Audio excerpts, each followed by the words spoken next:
Bonjour. Aujourd'hui, nous allons calculer une estimation de l'espérance de vie du Soleil. On sait que le Soleil émet de l'énergie dans toutes les directions. Au niveau de la Terre, l'énergie rayonnée par le Soleil s'est donc répartie sur une sphère dont le rayon serait la distance entre la Terre et le Soleil. Nous connaissons la masse de la Terre, 6 fois 10 puissance 24 kg, la masse du Soleil, 2 fois 10 puissance 30 kg, et la distance entre la Terre et le Soleil, 1,5 fois 10 puissance 8 km, soit 1,5 fois 10 puissance 11 mètres. Il n'est pas possible de mesurer directement la puissance rayonnée par le Soleil.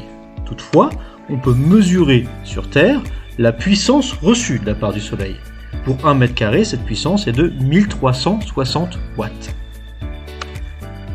Cela représente la puissance rayonnée par le Soleil répartie sur la sphère de rayons distance Terre-Soleil. Cette puissance surfactique représente donc la puissance rayonnée par le Soleil divisée par la surface de la sphère.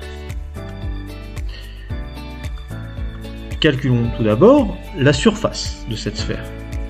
On sait que la surface d'une sphère est égale à 4π fois le rayon au carré. Dans notre exemple, ça donne donc 4π fois la distance Terre-Soleil au carré, ce qui nous fait 4 fois 3,1 fois 1,5 fois 10 puissance 11 au carré.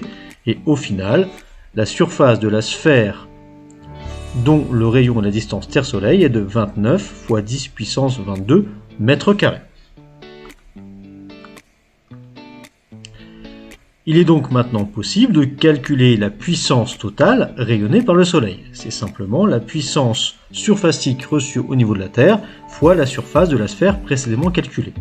On obtient donc la puissance rayonnée par le Soleil égale à 1360 watts par mètre carré multiplié par 29 fois 10 puissance 22 mètres carrés. Et donc au final, on obtient une valeur de 3,9 fois 10 puissance 26 watts. On sait que l'énergie est reliée à la puissance par la formule E égale P fois delta T. L'énergie étant en joules, la puissance en watts et la durée en secondes. On peut donc maintenant calculer l'énergie rayonnée par le Soleil chaque seconde. Il suffit de multiplier la puissance précédemment calculée par 1. On obtient que l'énergie rayonnée par le Soleil chaque seconde est de 3,9 fois 10 puissance 22 joules. On sait que l'énergie produite par le Soleil provient de transformations de fusion nucléaire ayant lieu dans son cœur. Des noyaux d'hydrogène vont fusionner pour donner de l'hélium avec une masse des produits très légèrement inférieure à celle des réactifs. Cela signifie que le Soleil perd de la masse. La relation d'Einstein, qui est sans doute une des relations physiques les plus connues, nous dit que E égale m fois c au carré. L'énergie en joules, la masse en kilogrammes, et C est la célérité de la lumière dans le vide, donc vitesse de lumière dans le vide, qui vaut 3 fois 10 puissance 8 mètres par seconde. Cette relation signifie que si le Soleil produit l'énergie, ça signifie qu'il en perd. Et s'il perd de l'énergie, d'après la relation d'Einstein, ça signifie qu'il perd de la masse. Donc la masse perdue par le Soleil lors des transformations de fusion nucléaire est la source de l'énergie rayonnée. On peut donc écrire énergie rayonnée par le Soleil égale masse perdue fois C au carré. Donc comme je l'ai dit précédemment, l'énergie en joules, la masse en kilogrammes, et C, la célérité de la lumière dans le vide. Connaissant l'énergie rayonnée chaque seconde, on peut donc calculer la masse perdue par le Soleil chaque seconde. On a masse perdue égale énergie du Soleil divisé par C au carré. Donc 3,9 fois 10 puissance 26 joules divisé par 3 fois 10 puissance 8 mètres par seconde au carré, ce qui donne 0,43 fois 10 puissance 10 kg, ou bien, en notation scientifique, 4,3 fois 10 puissance 9 kg. Cela signifie que chaque seconde, le Soleil perd une masse de 4,3 milliards de kilogrammes, ce qui représente 4,3 millions de tonnes. Cette masse est énorme, mais est évidemment à comparer avec la masse du Soleil.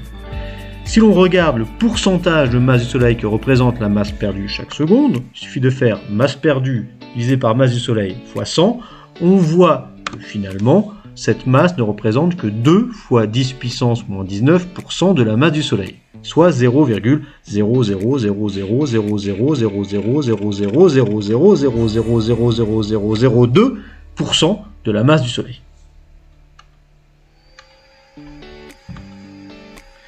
On peut donc maintenant déterminer l'espérance de vie du Soleil.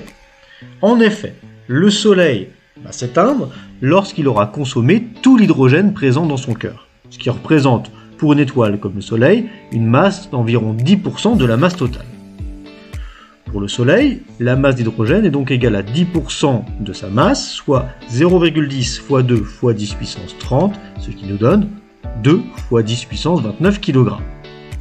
Alors, attention, la masse d'hydrogène consommée n'est pas égale à la masse perdue. En effet, l'hydrogène se transforme en hélium.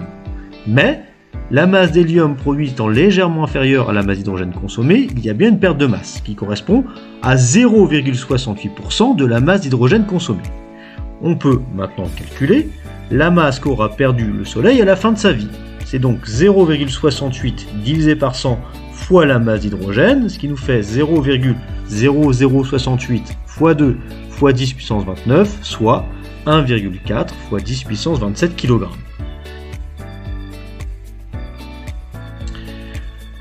Il suffit maintenant de faire un produit en croix pour déterminer l'espérance de vie du Soleil. On voit que chaque seconde, il perd une masse de 4,3 fois 10 puissance 9 kg. On sait qu'à la fin de sa vie, il aura perdu une masse de 1,4 fois 10 puissance 27 kg.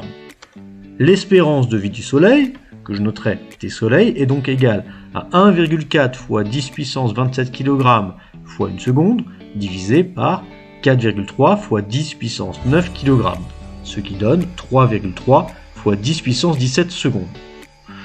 Évidemment, en secondes, cette grandeur n'est pas vraiment parlante, on peut donc la convertir en années. On sait que dans un an, il y a 365,25 jours, qu'il y a 24 heures dans une journée, 60 minutes dans une heure et 60 secondes dans une minute. On obtient donc en secondes qu'un an a une valeur de 3,2 fois 10 puissance 7. Si l'on divise maintenant l'espérance de vie du Soleil par la valeur d'une année en secondes, on obtient 1 fois 10 puissance 10 années, qui correspond à 10 milliards d'années. L'espérance de vie du Soleil est donc d'environ 10 milliards d'années. On sait qu'il est âgé de 4,5 milliards d'années, on peut donc voir que le Soleil est à peu près à la moitié de sa vie.